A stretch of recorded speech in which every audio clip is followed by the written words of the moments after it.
Hey, welcome to the Randy Karraker Show, presented by DraftKings, where the crown is yours. Matthew Rocchio, Randy Karraker, and it is the 17th of November. A couple of huge things happening it's here. It's a big day. Huge day. It's a big day. All right. The big thing is, right here at STL Sports Central, is that you can become an STL Sports Central insider right now, and you'll get the chance to have more engagement with myself and with Bernie Miklasz and with Brendan Schaefer and with Kareem Rush and a lot more. It's going to be pretty cool. We'll have cool giveaways all the time.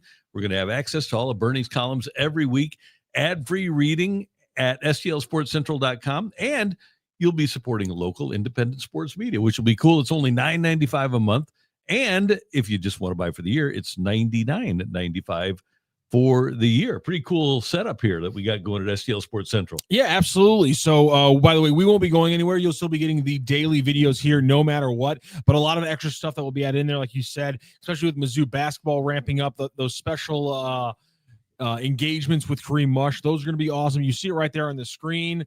Right now, one of the first kind of insider opportunities we're going to have for a lot of people is watching a Blues game live with Jamal Mayers, and that's going to be fun too, because instead of watching the Blues game, you can actually talk to Jamal Mayers, because he knows hockey. That will be much more exciting than watching this Blues team. So we're giving you a good reason to actually go to a Blues game, watch it with a former player. Maybe you guys can sit down and talk about, hey, Jamal, why does this team not play hockey well, or at least not as well as their opponents? And then you can dive into that. So there's a lot of fun things we can do today with Jamal Mayers and everybody, or throughout the show with all these incredible people. Bernie Miklasz' contact is incredible. This winter, it's going to be crucial to have that tie into Bernie Miklasz. So you're going to want to be an STL Sports Central insider. And right now, you're getting that introductory price and get it in for a year. That's the big thing right now. And I think there's going to be interactive content with Bernie and I. Oh, yes. Which will be pretty cool. We got some stuff planned for you. I mean, and I'm just going to have to, the fact of the matter is I'm going to have to come out of retirement for making full-fledged, long-winded trivia questions and games with Randy Karraker. No more just kind of here 3 or 4 things. I mean, we're going to have to go full, like, not copyrighted, obviously, but full on Sports Jeopardy in some way, shape, or form. We're going to have to figure out how to really test the knowledge of you, Bernie, Claves. I mean, it's too many incredible names that we have here not to have some fun. So we're going to have a lot of fun, and to get in on all that fun, make sure you become an STL Sports Central insider. Go to stlsportscentral.com to start that process right now. And I want to give you a ton of uninterrupted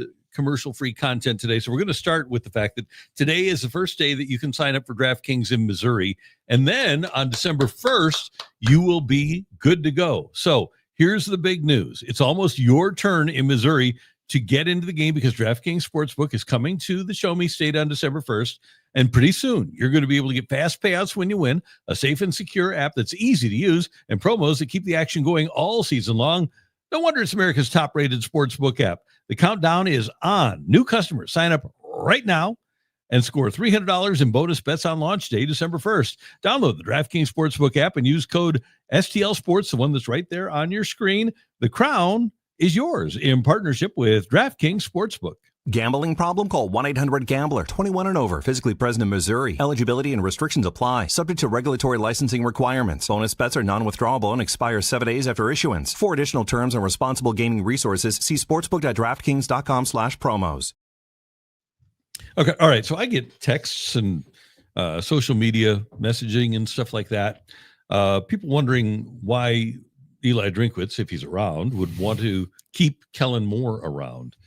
And I get that people are upset that Missouri isn't going to be in the national championship game this year, or even in the top 12 for that matter. And it's not that Kellen Moore is perfect. Kirby Moore. Kellen's his brother. He's pretty good. He was also a lot better on the field. Yeah, but you know what? He was so many yards at Boise State. Lord. He was Kellen, a lot better when, and I think most coaches are, when they have good players.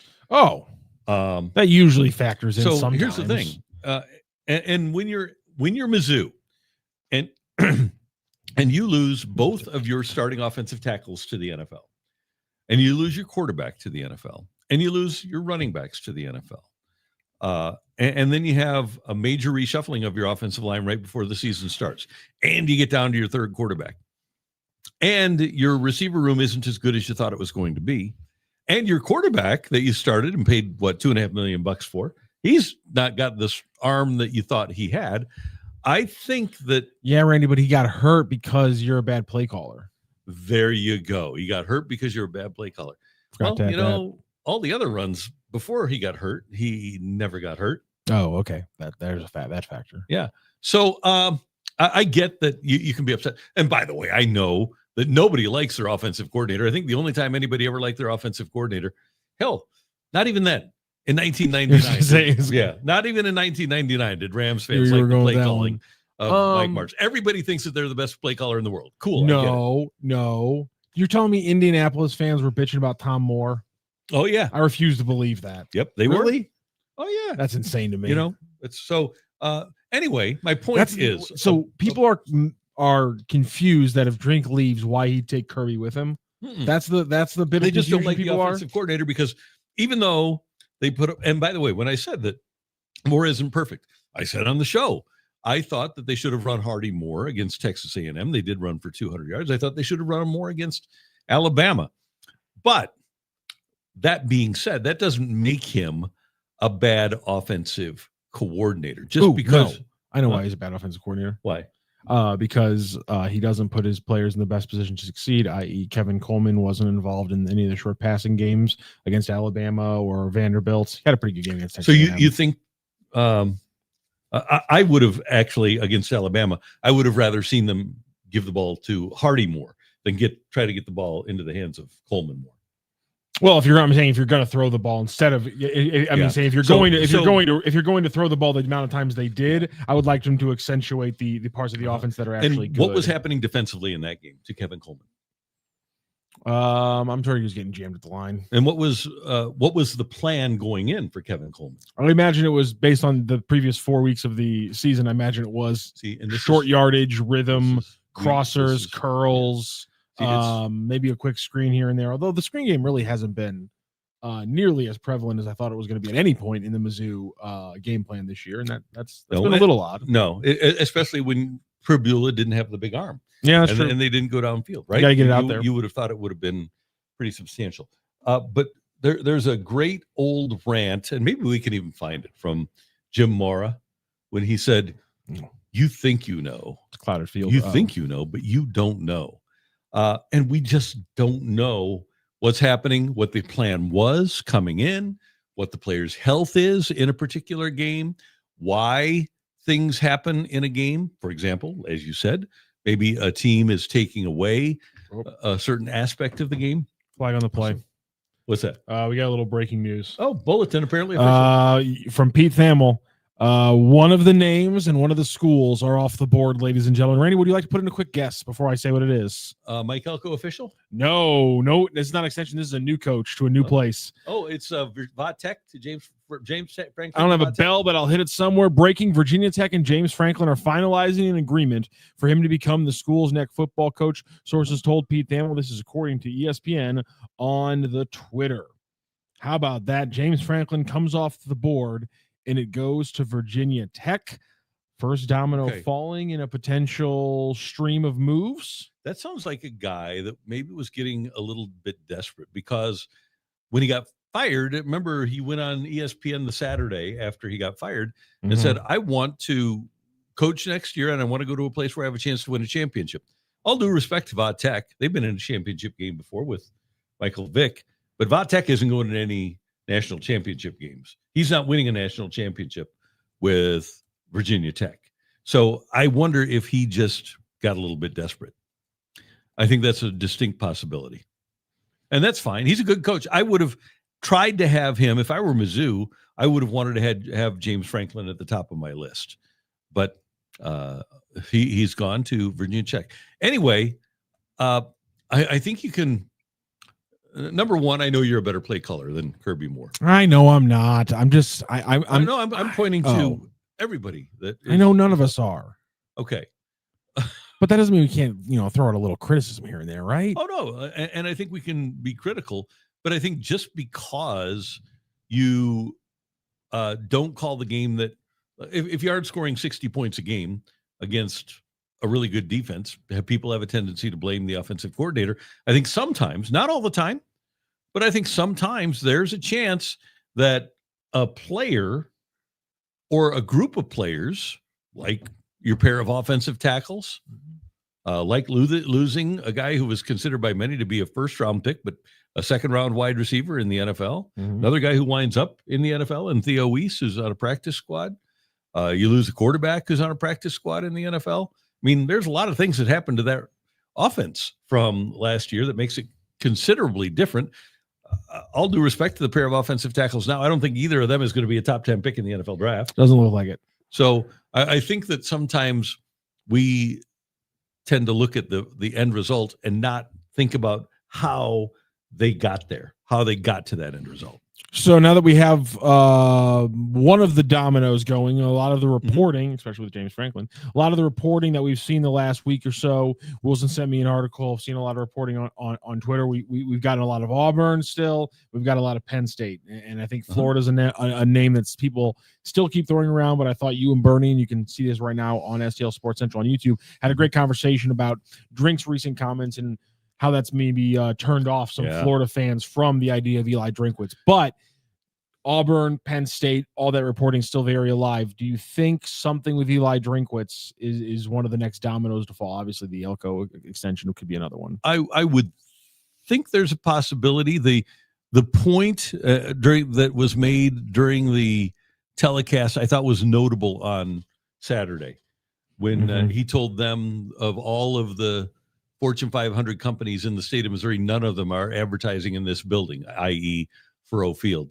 And he might think or hope that he has a better chance to get more corporate engagement at a place like Auburn or Florida or Penn State. He might think that there's more money on the horizon, that the grass is greener on that side. Not for him, but for the football program in general. And he's not wrong about those Fortune 500, although, I guess we're parsing here, but I know Anheuser-Busch advertises a lot in Furrow Field. Now, are they a Fortune 500 headquarters? No, not anymore, but it's still a pretty substantial company in St. Louis, Missouri. And I would think that, like when you get... It's not considered a local Fortune 500 company. So I wonder what he wants. That's why. So yeah, that's the thing is, because of InBev, it's not considered a local 500. Right. Fortune 500. But I think we can consider it a pretty big St. Louis company, right? Pretty substantial. I think if you ask anyone who has a sponsorship contract with a distributor, they would argue that yes, it's a pretty substantial company in St. Louis, Missouri, and there's a lot of people who have their mortgages being paid right now in some way, shape, or form by the brewery, whether or not they work for the brewery or they work near one of the distributors or what have you. Yes, there is still a whole crap ton of money being pumped in and out of Missouri by Budweiser and its consumers. Okay. We can all agree with that one. Is O'Reilly Auto Parts not in? I would suppose he is parsing. I thought, tell me. Is that a I haven't looked. I don't know if O'Reilly Auto Parts is at, and they might do Arkansas too, but they're in Springfield. Yeah. Centene, he wants in there. Emerson Electric is not really a big part of the community anymore. Didn't they leave North County? Reinsurance Group of America. I know Edward Jones does stuff with Mizzou. Yeah. Doesn't he have Edward Jones behind him on his banner? That's a Fortune 500 company in St. Louis. Gray Bar, I know, does stuff with Mizzou. Hey, we like them here. Yep, we sure do. They're awesome. I don't know if Energizer does. Did you take that as a shot across the bow, like get going or I'm gone? Did you take that as I'm going to be here and I'm laying the groundwork while I have some leverage for what I need for the future? Because I think there's a lot. I think everyone's kind of taking it one of two ways. Which kind of fork in the road were you seeing? I thought that was a threat. Yeah. To those companies. You think it's a threat for this offseason? Yes, absolutely. Okay. If he gets offered something else from a blue blood where people are truly invested big time and he thinks that he can get more in the state of Florida competing against Miami and Florida State and UCF and Shelter Insurance is behind him. Oh, Shelter Insurance. Okay. So I just, I looked at that as a threat. What did you think? Yeah, I took it mainly as a threat, but I'm also pretty negative and think he's gone at this point. Okay. But I could see, from the perspective, when you hear him talking about, last week on the Tiger Talk, we threw up the quote and he's talking about the strides they've made since he got here and how they were on probation the first few years and things like that. I could see the perspective of that quote being a shot across the bow, but less of it being, put up right now or I'm gone, and more of, if you want this to keep going, I need that. I'm going to need to see your money in the next few years. With the mindset being, I want to be here for the next few years, but I need to see the money. Less so of the either put up now or I'm gone. Like, I think it's still a threat, but I looked at it as maybe like, I think there's a way to see it as a long-term perspective where he's saying we didn't get over the hump this year because we maybe could have done more with $5 or $10 more million. If we had a few more Fortune 500 companies, maybe that's where the $5-10 million instead of dealing with 23 million or 43 million, whatever the hell the number was. My apologies. I haven't reread Eli Hoff's incredible piece yet in the last few months. But what if instead of with 43 million, we're dealing with 53 million or 63 million? Things could be different. We could have gotten over the hump this year. So maybe if you connect those two quotes, you can see the positive bent for the Mizzou future. Bottom line is, though, I think he is telling people, I can't just, this isn't just going to be me coaching them up like Gary Pinkel. This has to be some real heft. We have to put blue blood money behind a blue blood expectation. Well, I got a couple of things there. Number one, he is, I don't know if he needs to have $9 million a year, but that's what he's making, 9.5, right? He just got a raise for all in July. He got a raise for all of his assistants. He's got a massive staff there, not NIL. Yeah, we went through it when we looked at just like the people that we suspect are dealing with the kind of GM duties that a coach doesn't want to have to deal with, all the player and agent and stuff, some responsibilities. We went through the staff the other day off the air, and it's like he's got like 13 assistant twos spread across the staff that got to be doing some kind of different thing with NIL and all that stuff. So yeah, he's got a fat staff, but I mean, it's not like any of the teams we're mentioning right now wouldn't also give him a fat staff. Right, they would, but they also will give him fat expectations, will they not? And I think that's the biggest thing about University of Missouri is that you go 10-3, even you go 9-4, and people aren't going to be 100% thrilled. But I think in general, rational people with nuance and an understanding of history will say, you know what? Based upon our history, that's pretty darn good. We'll take that. Not everybody, again, but I think that if he winds up in Florida and he goes 9-3 or 9-4, 10-3, that'll get you whacked. You go to Penn State, we know that you can be 4 quarters away from the championship game and get whacked 5 games later. Auburn is notoriously impatient. I think they're going to be on their, if I'm not mistaken, it's going to be their 6th head coach in 8 years. It was Gus Malzahn, then an interim. And then after Gus, it was Harsin in an interim, and then Hugh Freeze in an interim. And so now, you're looking at your 7th in like 7 years at Auburn. So I don't know that that's really, well, obviously you can win a championship. I forgot Cadillac Williams was the interim there. Yeah. So they're very impatient at Auburn. They're very patient at the University of Missouri. I mean, they fired Gene Chizik 2 years after he won a BCS championship game. So I'm not saying that will prevent Eli from leaving. All I'm saying is that rationally speaking, for him, if he's thinking about it rationally, if he wants job security, if he wants a place where he knows he can be for a long time, like Gary Pinkel was, then Missouri's not a bad spot.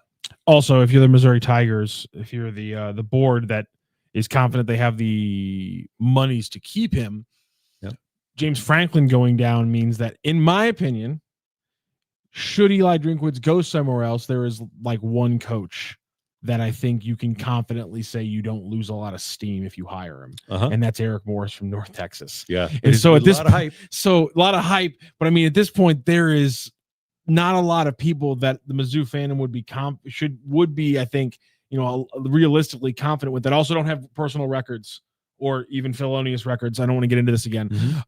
There's not a lot of options if he goes somewhere else. And in James Franklin being off the table, it was a long shot, but it is another option. And so if he does go somewhere else, I don't even want to think about how annoying and maybe potentially bleak that conversation is going to be for the Tigers.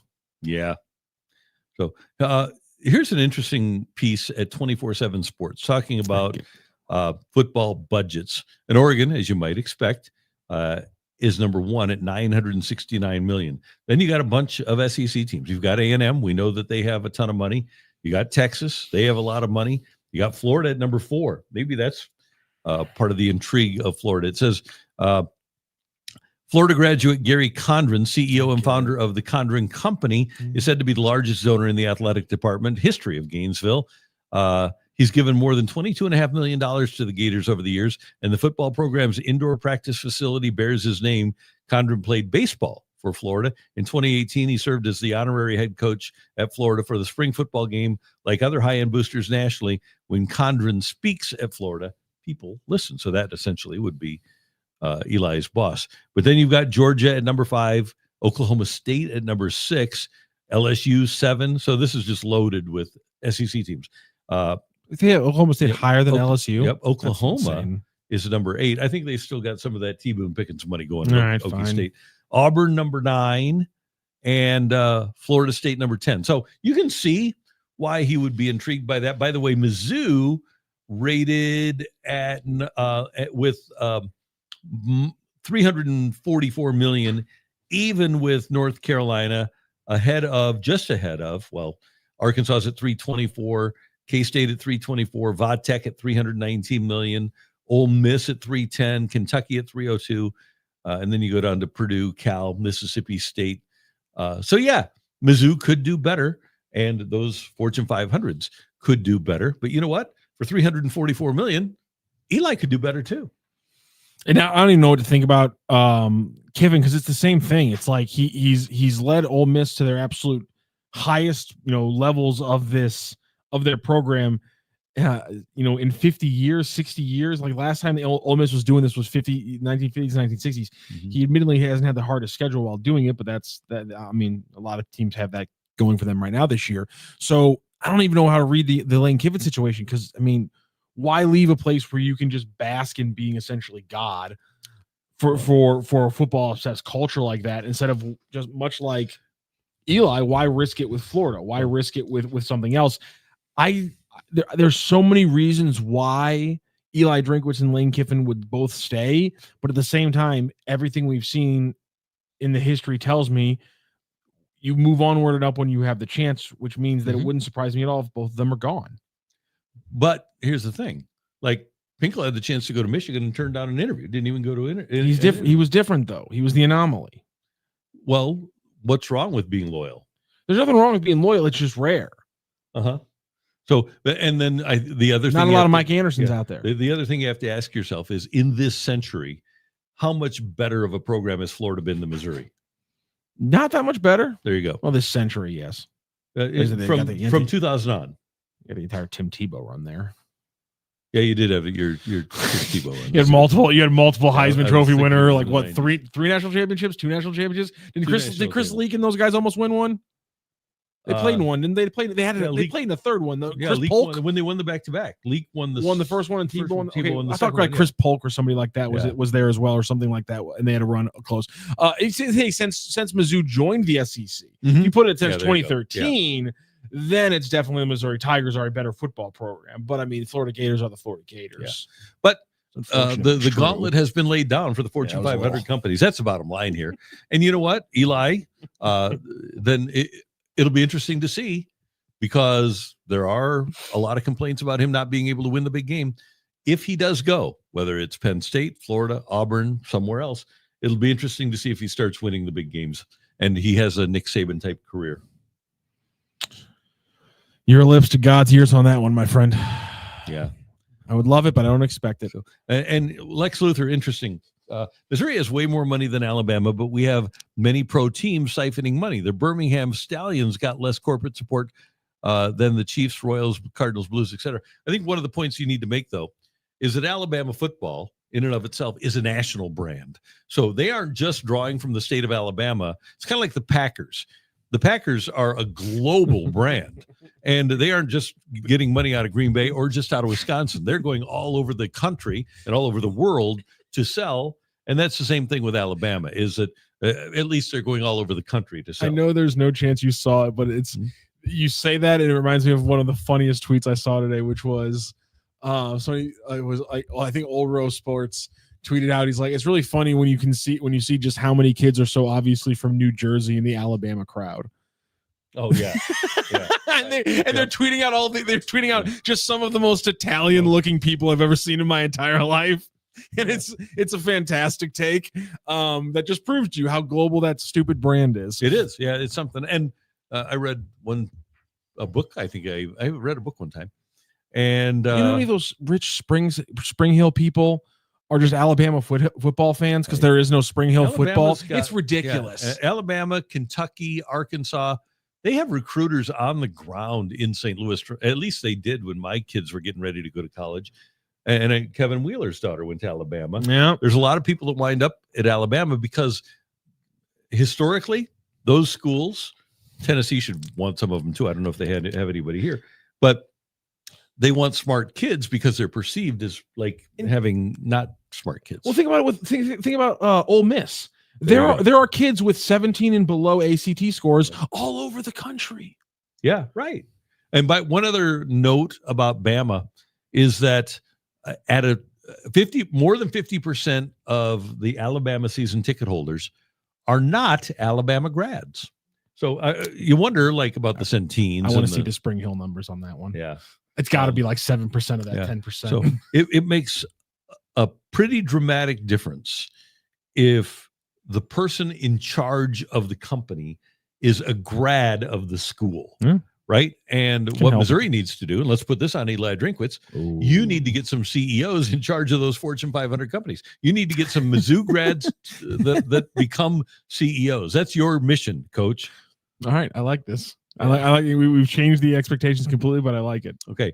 Ahmad Hardy with a big game. We talked about this earlier with Kirby Moore. There's no question that Ahmad Hardy should have been. I said it on last Monday after the loss to A&M. Why did Ahmad Hardy not see the ball in the second quarter? He only had 3 carries in the first quarter, no carries in the second quarter. No, it's almost like they committed to doing something against Mississippi State. One final Mizzou thing before we roll on here to talk Cardinals for the rest of the show, and one final thing that I have to do at the end of the show that I think is going to be a lot of fun. Bo Pribula, they're talking about him potentially being available against number 8 Oklahoma this week. Do you risk the potential re-injury, with Pribula to potentially take down Oklahoma? Yeah, he's not going to be here next year anyway. Oh, Randy, that was not fun. So I got to let you in on a little key here. So we work with a couple little assholes. One of them is right there, Wilson. Hi, Wilson. And the other one is our good friend Ryan. They're both great people, but they every once in a while when I'm trying to work, I'll hear them just out of nowhere go, number 29, Ahmad Hardy, running back, Texas.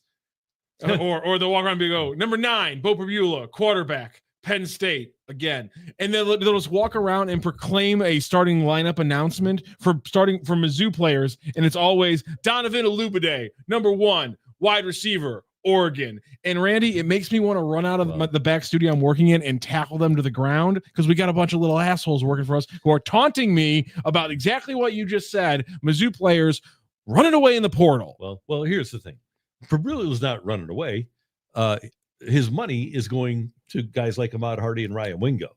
Okay. That's so the reason that Ryan Wingo, wide receiver, Missouri. How you like that now, Wilson? The reason that Ryan Wingo didn't land at Missouri in the first place is because, you know this, right? They didn't want to pay him more than Luther Burden. Burden was going to be their highest paid wide receiver. I like how it was reported as, well, it's a crowded wide receiver room. Yeah, it's not as crowded with money as there. Well, now that both Burden and Coleman are going to be gone, Ryan Wingo is going to be a Tiger next year. I think that's a pretty safe bet. That's almost a lock. And they brought in, I think in the last couple of years, I think they brought in 3 receivers in this recruiting class that are top 50 in the whole country at Texas. And Wingo, he's wanted to be at Mizzou anyway. So, and I think Hardy. Olubade and Wingo as the starting wide receivers next year. Why would Pribula want to leave? Because he can't throw. Oh. And you got Zollers, right? It'd be nice. We'll see how that goes. One thing we saw on Saturday, I believe, and tell me if you disagree, Zollers has a significantly stronger arm than Bo Pribula. I have zero doubt about Zoller's arm strength and his ability to stand in the pocket. I have zero doubt about those two things. I don't know anything else about him beyond those two things. Because what you need to do is get the person that worked with Josh Allen and or the person that worked with Justin Herbert to work on his accuracy. But they can do that. That's no problem. I think he's got a lot of arm talent. I just think he does. I think he's just kind of rushing. I think to your point earlier, the offensive line isn't giving him the cleanest pockets, and he maybe doesn't know how to work around that. Again, the fact that he's just standing there, like this used to be a criticism, like calling a guy like a statue, but like now, if a guy can just stand there in the pocket and like take a hit, it's almost like I'm almost like so impressed by the ability just to stand there in the pocket stoically, because everyone bails out now. Right. I'm also just like scarred by Blaine Gabbert's pocket presence. Lex Luthor, Ryan Wingo is best friends with Arch Manning, though if Arch sticks at Texas, he ain't going to the NFL. I think Wingo does too. I'm not so sure about that. Interesting. Skywalker 1982. Why play the hobbled quarterback, though, if his game is running and he can't throw? Well, he worked out the other night. Apparently had no limp. That's right. Crazy. Didn't have a brace on the ankle. So he might not be hobbled anymore. He might just be completely he could be football Jesus for all we know. He might be healthy. I want to know. He might have moved that rock, just walked right out. He might be good now. I don't want to know about the limp during the workout. I want to know if there was a limp an hour after the workout. Yeah, don't worry about that. Okay. We're not worrying about that stuff. Okay, no, gotcha. As our late great friend Chris Duncan used to say, Toradol's a hell of a drug. Okay, thank you. I was trying not to make this gesture directly live on the air, but okay. I was wondering where we were going with that. Really quickly before we go, we have a message from our good friend Jim Mora. Oh, really don't know when it's good or bad when it comes right down to it. Will you make a promise to us? Will you tell us when it's good? And I'm promising you right now that you don't know when it's good or bad. You really don't know. Because you don't know what we're trying to do. You guys don't look at the films. You don't know what happened. You really don't know. You think you know, but you don't know. And you never will. Okay? Just for your own information. Sometimes I can tell you it won't be good, and you'll see it won't be good. Sometimes you'll think it's good, and it isn't any good. Sometimes you'll think it's bad, and it was pretty darn good. Sometimes you'll think it's bad, and it was bad. But basically, you really don't know. The only people that really know are our coaches. And that goes with run blocking, pass defense, all those things.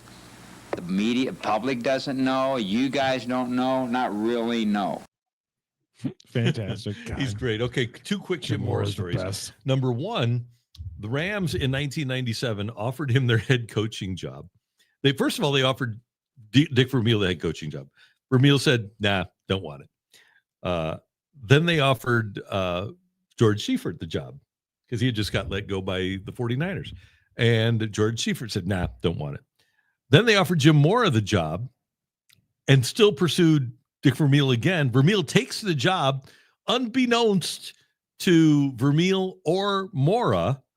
And so Vermeil calls Mora and offers him the defensive coordinator for a job that he thinks he's been offered as a head coach. Oh, God. So, yeah, he turned it down, as you might guess. And then the other fun thing about Jim Mora is that when he was with the Philadelphia Stars, he was another guy that was on the St. Louis Football Cardinals list because the Philadelphia Stars go out of business like in 1986, 87. And when Hannafin got fired after 85, I think he was on the football Cardinals list, but never made it here. There's a couple of years where I thought Jim Mora Jr. was like a legitimately good head coach. Like he looked like he was going to be a damn good coach. Yeah, he's a rumor for UCLA. Yeah, it doesn't surprise me. Apparently he's doing a pretty good job at UConn. Yeah, he hasn't played legitimate football. I think he is legitimately just a damn solid football coach. One other thing for Jim Mora, and he's right about that. We don't know. Matthew and I were talking about this before we came on the air. I'm a fan with access. And because of that, and I don't know the intricacies, like Jim Mora said, I don't know. Dick Vermeil would bring us up into his office and show us a play that we thought might have been bad. And he'd say, here's why it was bad. Mike Martz was so good with Jim Thomas, the beat writer, who is a friend of the show. They would actually watch tape together. Mike would allow Jim to stick around after the players had gone home, and Jim could sit and watch all the tape he wanted. And then Mike would join him and teach him how to watch tape.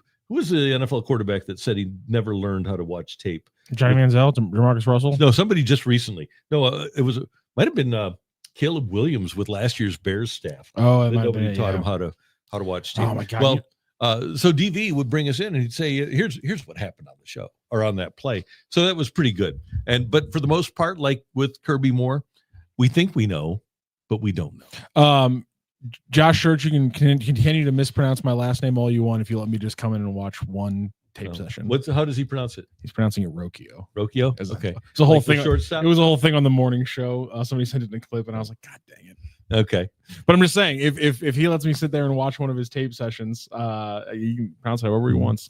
All right, let's talk some Cardinals. And I guess the question of the day and the question of the week and maybe the question of the month up until we get to the winter meetings is what is going to be the deal that makes the most sense for the Cardinals in regards to moving Brendan Donovan. And we got a question earlier about Chris Bubich, who apparently is available. All-star last year, left-hander, can throw a lot of innings, 28 years old, still has a year of control left. And I really like Brendan Donovan. I'm sure in Kansas City, they really like Chris Bubich. So this might wind up being a good deal because both teams or both fan bases, at least, think that they would be getting screwed. If both people think they're getting screwed, then you probably got a pretty good deal. This is like we were literally just talking about a Bubich deal on Friday or on Thursday and Friday. Mm-hmm. And listen, I think it makes a lot of I guess my thing is like I get why it makes sense from the Cardinals' perspective on some factors. The fact that he doesn't have a long like track record really throws me off. If I'm the Cardinals, that's my big thing is like, and like, are you guys not terrified of a 1 year? Like the guy has one legitimate season as a Major League Baseball starter.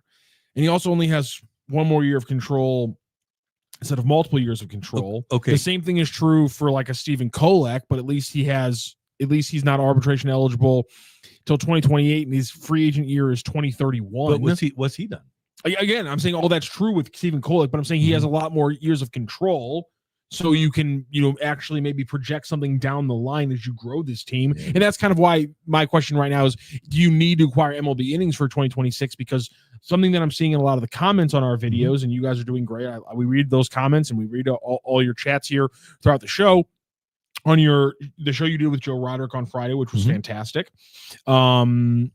When people are talking about the Brendan Donovan trades, I know Ethan and Luke did a big show on the Houston Astros potential trade projections, and a lot of the comments I'm seeing from people are, there's one camp which are more okay with trading Brendan Donovan. I think we're talking about the longer scope of the Cardinals and saying, do you need to get immediate MLB innings from this trade?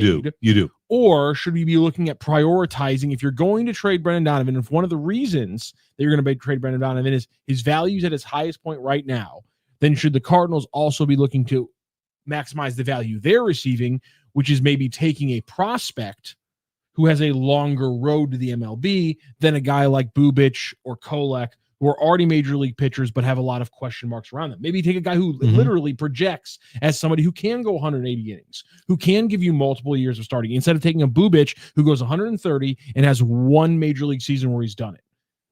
I think that's a legitimate question.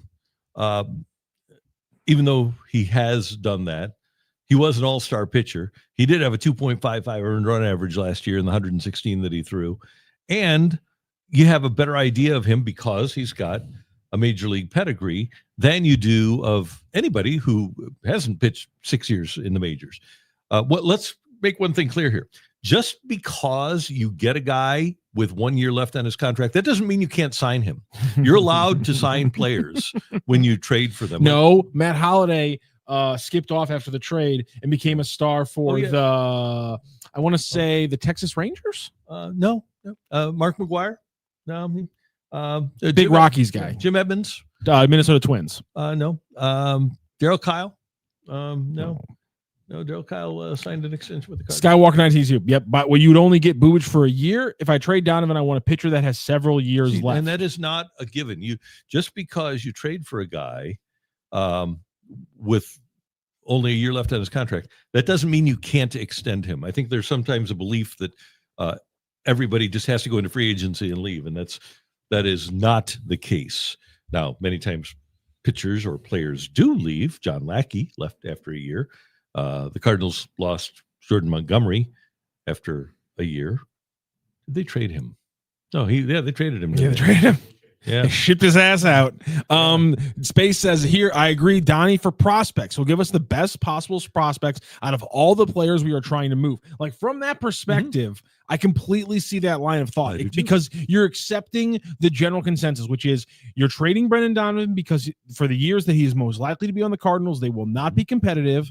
And if 2026 is not going to be a competitive year, why does it matter whether or not a guy that they trade for is pitching in that 4 spot or a guy they pay $8 million who's going to get shellacked for a 5 ERA is pitching in that spot? And I don't know about you guys, I have to come to grips with the idea that the Cardinals are going to be way better at scouting other teams' players now than they have been in the past. In fairness, Bernie Miklasz, I believe he just dropped this on STLSportsCentral.com, talking about how one of the biggest things that Chaim Bloom is excited for with the expansion of his scouting roles is that they can hopefully have a greater, nexus of knowledge in these trade discussions. I actually think it was the video that Bernie might be going up today or tomorrow on STL Sports Central. So he actually just focused on how the improvement in the scouting isn't just about players in the draft and the international players. Right. It is about pro scouting in these trades. So Chaim is arguing that they're going to be better at evaluating players in trades.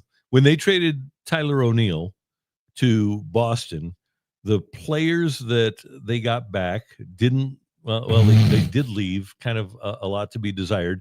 They got Victor Santos and Nick Robertson.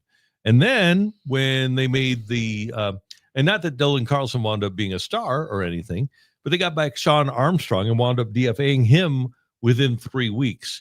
And so they weren't really happy with the return they got for those 2 outfielders. And they are trying to be better, and they need to be better in that regard. So one of the reasons that I would take a Bubic is because he's more of a known quantity.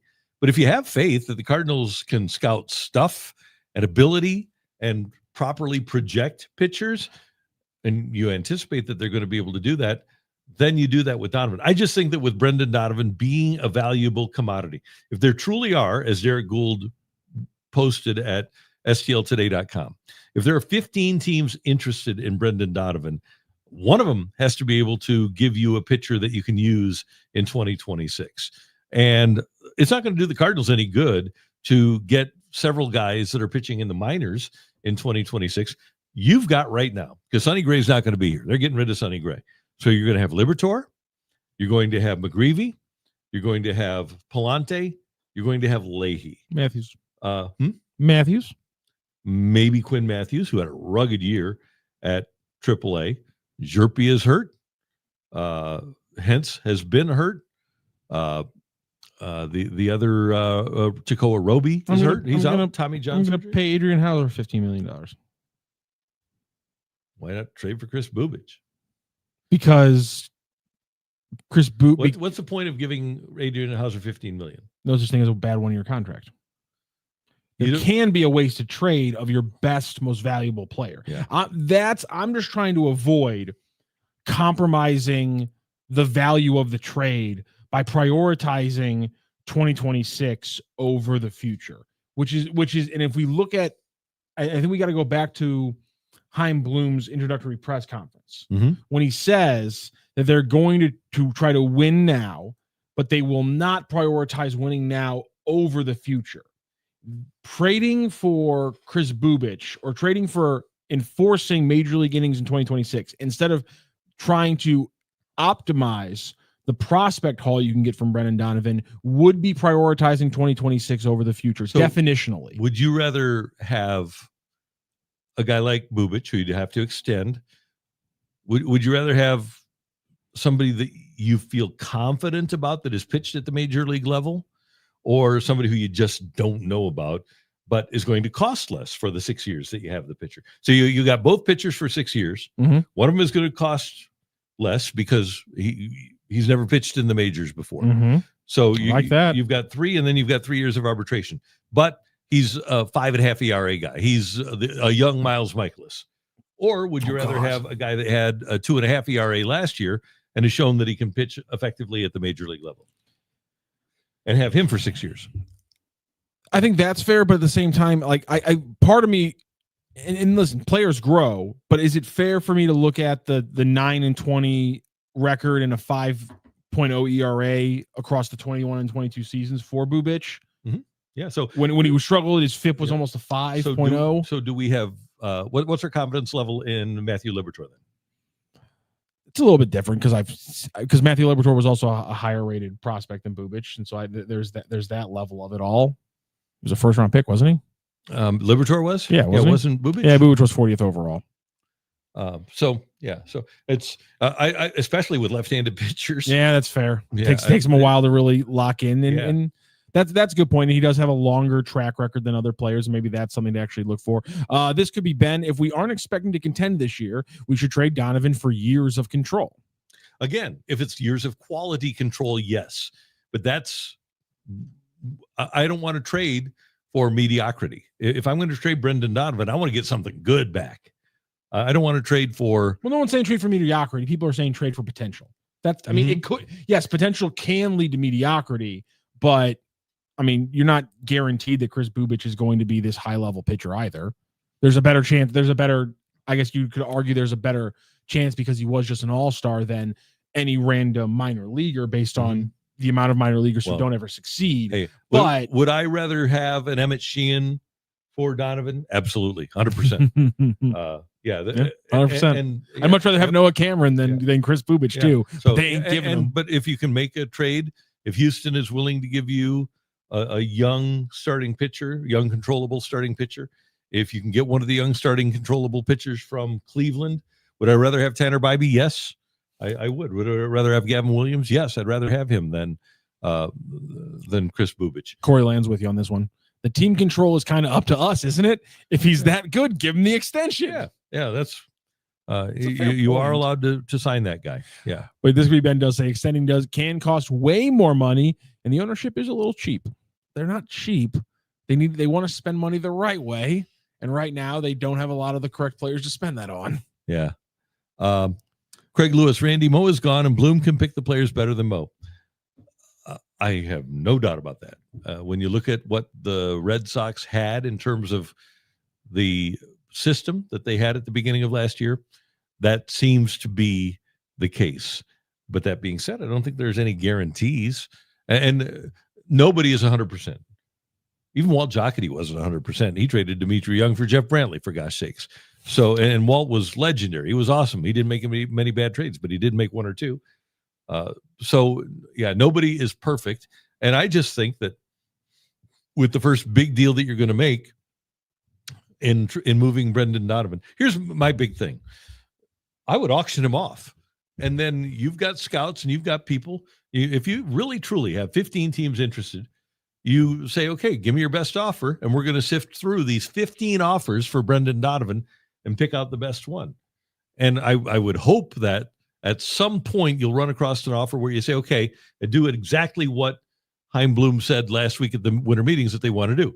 Get a major league starter for 2026 and then get one or two to, as he called it, warehouse in AAA in case they need somebody for 2026. But I just think it's imperative that the Cardinals have a pitcher for 2026. And I don't think they want to overpay. I mean, $15 million for Adrian Hauser for this team. What would the point be? I'd rather spend to fill the innings half of that and not expose. Yeah, I'd rather spend half of that. It's about but it's you're paying $15 million to fill innings, or to find somebody for $10 million. You're filling innings and you're making sure you don't have to overexpose Matthews or Doyle or maybe a young pitcher that we've forgotten about because he had elbow surgery who's actually healthy. 6-year minor league free agents out there. Yeah. So you can get You can get 10 of those You can guys fill innings for, cheaply. for $1 million each. Yeah. If you're not expecting to win, you can fill innings pretty That's what I'm cheaply. thinking. Yeah.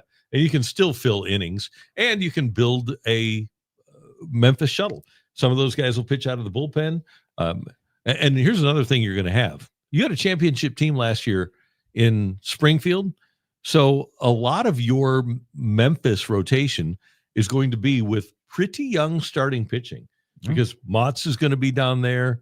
That whole Springfield Cardinals roster is probably, most of it is going to be move up. Does the farm system for the Cardinals, and another great video from Bernie Miklasz, check it out on STL Sports Central, and now you guys can subscribe to be an STL Sports Central Insider, which gives you all of the Bernie Miklasz content behind the paywall as well.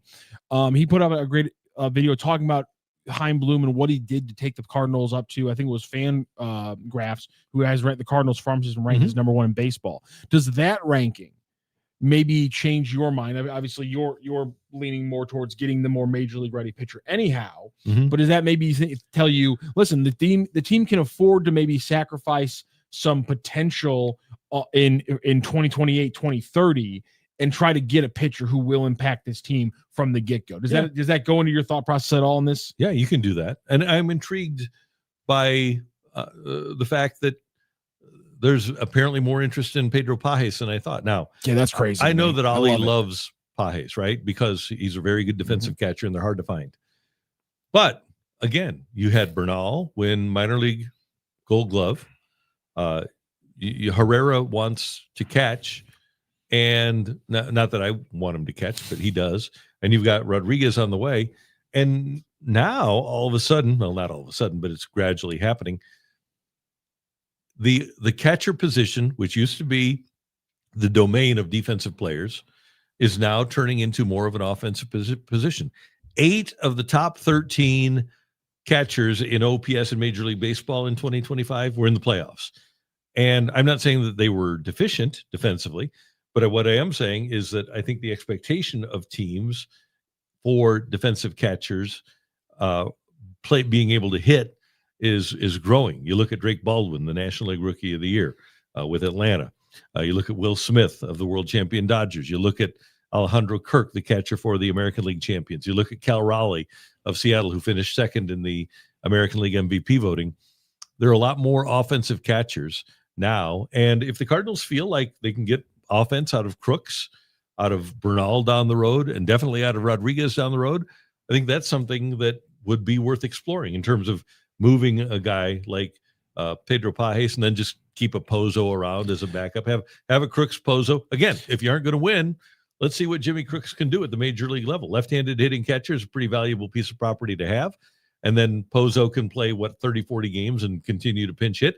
And if Crooks gets hurt, who do you have sitting down in the minors? You've got Leonardo Bernal, who's a switch hitter, and you got him at AAA, and he just won a Gold Glove. So you will probably not lose anything defensively if you bring Bernal up.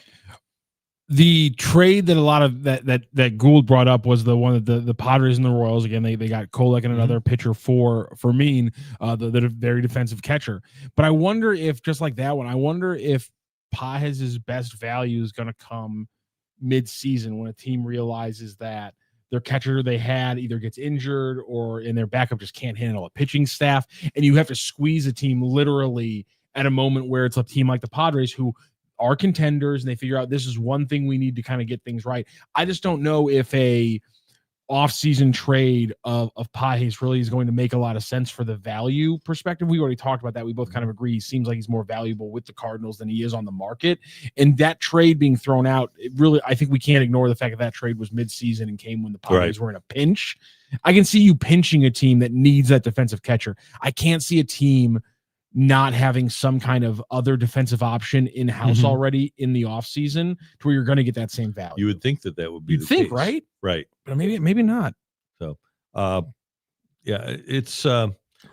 it's a tough situation. And the reason that I would suggest, if the Cardinals are interested in this and if they want to get in on the offensive catchers, number one, if you don't expect to win, find out what Crooks is. I think finding out what Crooks is, for me, if I'm not going to win, that development process is more important than having Pages behind the plate trying to suppress runs. I know that that's not Ollie's thing, by the way. I know Ollie wants to win, and he believes that because of what Pages does behind the plate, he gives the Cardinals a better opportunity to win than any other catcher they have in the organization. If simply Raniel Rodriguez or Leonardo Bernal or Crooks, if any of the three guys didn't exist or were in a different organization, this entire conversation would be different. If two of them were in a different organization, this entire conversation would be a completely world different. The bottom line is they're both talented players. And heck, if you trade Wilson Contreras and maybe somebody can play first base, this would also be a different conversation. Yep. But Wilson Contreras doesn't want to leave, so we don't get to have that conversation. If Contreras would go, then Ivan Herrera would become your first base.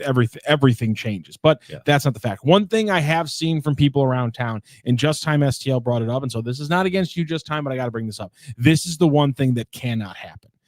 Pair Donnie with Nato so you don't have to pay any cash out. I do the same with Newt and Gray. No. Newt and Gray, fine. Donnie's, you cannot sacrifice. He's got value. Donnie does too, or Nato does. My thing is you can't sacrifice Donnie's value to save money. No. You cannot do that. That would be the most egregious mistake this Cardinals ownership could make and say, to save the money on Nato's contract, we're going to sacrifice the potential prospect or pitcher we're going to get for Donnie. That would be an egregious, complete mistake, and that would be the one thing. That's like literally the only thing the Cardinals could do that could piss me off this offseason, is to tie those guys together to save themselves $10 million on Nato's contract. You do that with people that you're not going to have next year anyway, like Helsley, Matz. Well, no, you do it at the deadline. Like when I said that in July, I said Helsley, Matz, Maton, send them to the Dodgers who are desperate for relief pitching, and then say, but you got to take Arenado too. And then don't worry about who you get back. But you don't do that during the offseason, and you don't do that with a guy, again, that 15 teams are interested in. The Cardinals can't be that desperate to move the Arenado contract, and that would reek of desperation to move the Arenado contract. And I just don't think that they should be that desperate. Honestly, though, the Newton Gray one, and I don't know how you could do this. I'm trying to think if it makes sense for a team to take a little bit extra Gray money for like the potential that Newt gets healthy and gives them this StatCast wonder, 120 OPS plus, solid defense in left, good eye on the ball at the plate. Like, does a team pay an extra like $10 million of Gray's contract, or maybe like an extra $8 to $10 million of Gray's contract, for the risk of Newt Bar becoming a legitimately solid StatCast darling for them? That one, I don't like the first half. I really hate the first half. I'm kind of intrigued by the second half, though, of Newt and Gray together.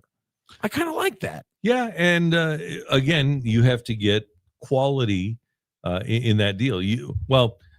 Quality being somebody that can help you in 26. And see, the thing is, you got to trade Sonny Gray, and you're going to get somebody back that's not as good as Sonny Gray is. And then Newt Bar is the value that the other team gets, and you hope that they'll pay a little bit more of that salary. Yeah, exactly. And so, man, I didn't like the first half, but I'm kind of intrigued by the idea of getting a little bit extra money out of the Gray deal by tagging in Newt, because if you're just paying for the risk as opposed to giving the Cardinals a prospect for the risk of Newt, I think it's a little bit different. You'll pay for a 1-year risk. Same thing, like there's no such thing as a bad 1-year deal. If you're paying an extra $10 million of Gray's contract to take the risk on Newt, it's different than potentially giving up a prospect. I really like that. Yeah. I like what we're throwing out here. The chat's doing things here. Now, JP Morosi reported last week from the GM meetings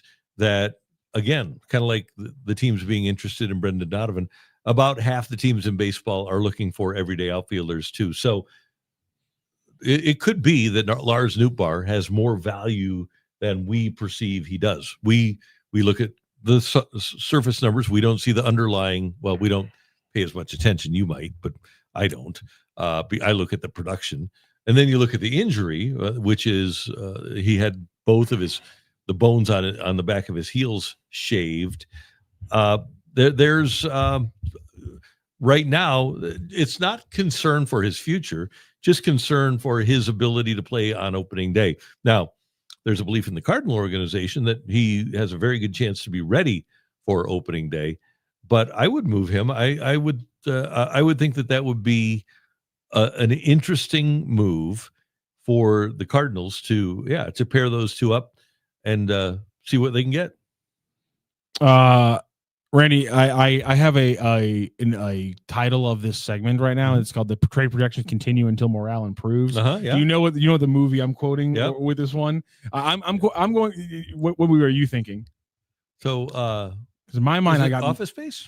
See, I think I thought it was going to be a comedy that's quoting the original. I'm quoting Mutiny on the Bounty, okay, which is what the original serious movie that the beatings will continue until morale improves. Okay, there you go. We have one more thing because in this final segment, Randy, we're going to potentially fix a big problem in sports. But before we do, we want to tell everybody really quickly once again about the big news today, which is we launched our STL Sports Insider right now, $9.95 per month, or you can get in on this introductory year rate of $99.95 for the year. Visit STL Sports Central to get in on it, and it's going to be a lot of great stuff. You're going to get a lot of more stuff from Randy Karraker, Bernie Miklasz, Brendan Schaefer, Kareem Rush, Jamal Mayers. When it comes to our blue stuff, you can see it right there. We're going to be doing monthly giveaways for tickets, merches, and experiences, including the first one, which is going to be watching a Blues game with Jamal Mayers in the alumni box at Enterprise Center. So you're going to get access to all of Bernie's weekly columns. Non-insiders will still get Monday. You'll still get all his videos here. You'll still get all of the Randy Karraker show as well. But we will be putting some stuff behind the wall, some really special stuff that's going to be a lot of fun. Going to be great. Looking forward to it. Looking forward to being with Bernie again, and a lot of interactive stuff. And it really is a unique opportunity for you to become an STL Sports Central Insider, and you'll be able to communicate directly with us. It's going to be a cool thing. So hope you'll sign up and hope you'll be a part of STL Sports Central and be an insider. Somebody suggested we set up you doing like a weekly or monthly call-in show. I think that, and I was like, you know what, we actually can 100. I think it was Skywalker who suggested us doing a call-in show with you. We can set it up if people are interested in that. Let us know. We'll get that set up. We can do that. Okay, let's do it. Okay. By the way, one note: this was the tweet from John Morosi last week on Wednesday. Observation from the GM meetings. Numerous teams have told me that they're looking to add at least one everyday outfielder. If you're a GM with outfield depth, this is the offseason to trade from it. So that's why I would think that even with the issues that plague Lars Nootbaar, he's a guy that I would think will draw interest from other teams, because in terms of the skill set, and especially the StatCast numbers, not many guys out there have that like he does. Do you think we can trick teams into thinking that Nolan Gorman is a left fielder? Yes. Okay, let's try it. Yeah, there's no doubt. He can play left field. There we go. The way I always couch this, I don't know if you agree with me, but the Red Sox won a couple of World Series with Manny Ramirez. Yep. The Phillies won a World Series with Greg Luzinski playing left field. Kevin Mitchell played left field for the 1986 Mets. You don't have to be a team with a great defensive left fielder to win a World Series. All right, I'm going to fix sports. You ready? Let's do it. Yep. Something we've desperately been deprived of in sports. Good color v. color jersey matchups. Because last night, I know you hate them, but we got one of the best ones. Mind color versus color. I don't like that. I'm sorry. I'm sorry, Randy. I know you don't like it, but yesterday's the Red Wings are the stupidest jerseys in sports. That's why I don't like the monochrome. I don't like the red on red. I'm sorry, but these pictures are beautiful. These pictures, though, are gorgeous. This is a gorgeous looking hockey game yesterday. The full red, all the blue. I know you hate the Red Wings, but I loved this color on color matchup. We need it more. Now, of course, that jersey makes me throw up. And it. Okay, what we know it can go bad. What dim bulb decided that a wheel could fly and put a wing on a wheel? We don't need to go. Somebody was. We don't need to go. We don't. We don't need to go into this. Okay. Okay. This was fun. Color v. color jersey matchups can go horribly wrong, as we know. Do you think this went horribly wrong? I think it went horribly wrong. Do you think a hot dog with ketchup and mustard is wrong? It looked so bad. It looked so bad. It looked ugly in person. I did not mind the yellow Ram jerseys. Actually, I don't hate. I don't. It's funny you said. I hated these jerseys. I really like the Buccaneers. I hated the Rams jerseys. I really like the Buccaneers jerseys. But we've also seen it done well in the past. The Lakers away jerseys are yellow on yellow. Different. Basketball's different. Yeah, basketball looks should always be monochrome. Always should be monochrome. But I'm saying color versus color. That's the big thing, is because we avoid it. It's been done poorly before as well. There was an NBA game years ago in 2013 where the Knicks wore an alternate orange jersey and the Hawks were in their all red jersey, and it was bad, especially for people that had colorblind. Yeah, I imagine it would have been rough. Have you ever seen the YouTube? The mustard one was bad for the mustard one was bad for colorblind people. Have you ever seen the Jets? Yes, where it looked like it was the exact same jersey playing each other for colorblind. Yes, people, there has been some really bad color v color matchups in sports. Mm-hmm. I saw some of these photos, and I know you don't like these jerseys. I thought it was one of the most aesthetically pleasing hockey games I've ever seen in my entire life. Okay, if you could have that be the Canadians and the Rangers, red on blue. Okay, with it, okay, we could have done that. Capitals, Hurricanes, anybody but them. I'm just saying there's so many ways to do it badly. I want to see more color on color matchups in sports. It looks. I know you hate the Red Wings. It looks so pretty. It looks so good. How great would it be to have the Blues against any team? Because there's no other baby blue team in the league, right? Blues versus Red Wings. Yeah, color over color. Blackhawks is fine. Not the Blackhawks. The Wild. Green and blue is gonna be a little rough, but I don't know. I feel like that would pop. It's all right. Stars. Yeah, the green and blue would be fun. I want to see some blues. I know everyone hates these ones, but Samuel Howe says it. Blues, Blackhawks. Get the Blackhawks in their all black ones. Oh yeah. And then the Blues in the current light blue ones. Oh, that'll absolutely pop. By the way, did you see the Rams jerseys yesterday as black or navy or dark blue? The Rams jerseys yesterday? Yeah. I thought they were black. Yeah, they're black. The Rams call them black. Blue. I hate Kevin Demoff Uh-huh. with every fiber of my being. Good. There's not a part of me that doesn't absolutely despise the existence of that man. And that's, you know what, I'm going to blame him. You know, it was the first one that when they called him Bone. Oh, that was stupid. You swarmy son of a bitch. They just forgot to put detergent in there. And now you're saying that those are just super dark navy blue? They're calling it dark navy blue with a royal blue and gold accent. That's what they call them. And I'm with you. I thought that they were black when I saw them, and I was thinking, okay, well, this is just me. Okay, good. I'm glad. They're midnight mode, and that's not black. It's navy blue. That's what they're saying. Okay, I'm glad that I'm not the only one. That being said, I didn't think they were horrible. Okay, I guess no, they were terrible.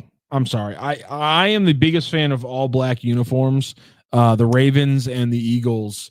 If they're not playing in Lions, no BFBS. No, because again, Randy, you remember the Lions break the rule. If you have sky blue, if you have some kind of baby or sky blue on your uniform, and you decide to put less of that on the uniform, you're making a mistake. That's why I hate the Lakers. Okay. What were the Minneapolis Lakers? What were the Lakers colors when they first moved to LA? Baby blue. And then they decided to change their colors, and for that they deserve to be hated. And so no. But the Eagles, if they're not going to be Kelly Green, their all black look is fantastic. It is. If the Ravens aren't going to wear as much purple as possible, they're also screwing up, and so go all black. The Rams, it's either blue and gold like the 99 team, or it's white and blue like Deacon Jones. Those are the only two color palettes you get if you're the Rams. Sometimes things just look good, and those two color palettes are perfect. Okay. Why mess with them? The white and blue is always what I wanted them to do in St. Louis again. I was begging for years for them to do a white and blue Deacon Jones throwback, and they never did. And I wanted it so badly. They finally did it when they went to LA, because you know why? Obviously everything got better when they went to LA. You know why they did that? Why is that? Because son of a bitch. Because they didn't want Los Angeles fans longing for their team. That's actually a really good point. I hadn't thought about that. Yeah, that's a really good point. But then they moved it back anyway. All teams should have three colors: their color, white, and black. Then if two teams are red, the visitors can switch to white or black. I need more than no. Every team should have 9 colors. Every team should have as many jerseys as possible. We should have fun with this stuff, and we shouldn't. We should do crazy ass stuff. We should all kind of look. We should all try to be Oregon. Is what I'm saying. Oh, there you go. Yeah. I love what Oregon does. I know some people hate it. I love that they're just like, you know it. what, we're gonna have 9 different jerseys every year. We're gonna change it up. We're gonna add little duck feathers on the shoulders sometimes. Sometimes we're not gonna have duck feathers on the shoulders. Why not? Have fun with it. More color v color jersey matchups is all I'm saying. Okay. Yeah.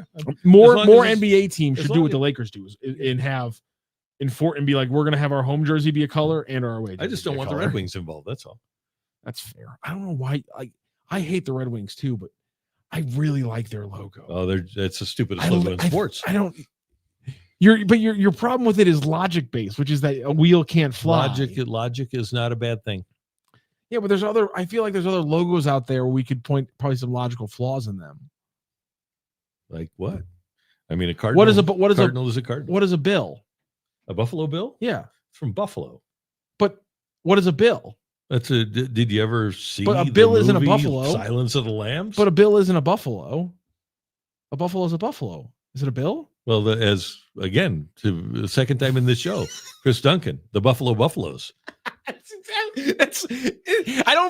I do not blame him in any way, shape, or form for calling them the Buffalo Buffaloes, because it seems like based on everything you see, the city's buffalo, the logo is a buffalo. They should be the Buffalo Buffaloes. Buffalo Bill was a guy. It was I know.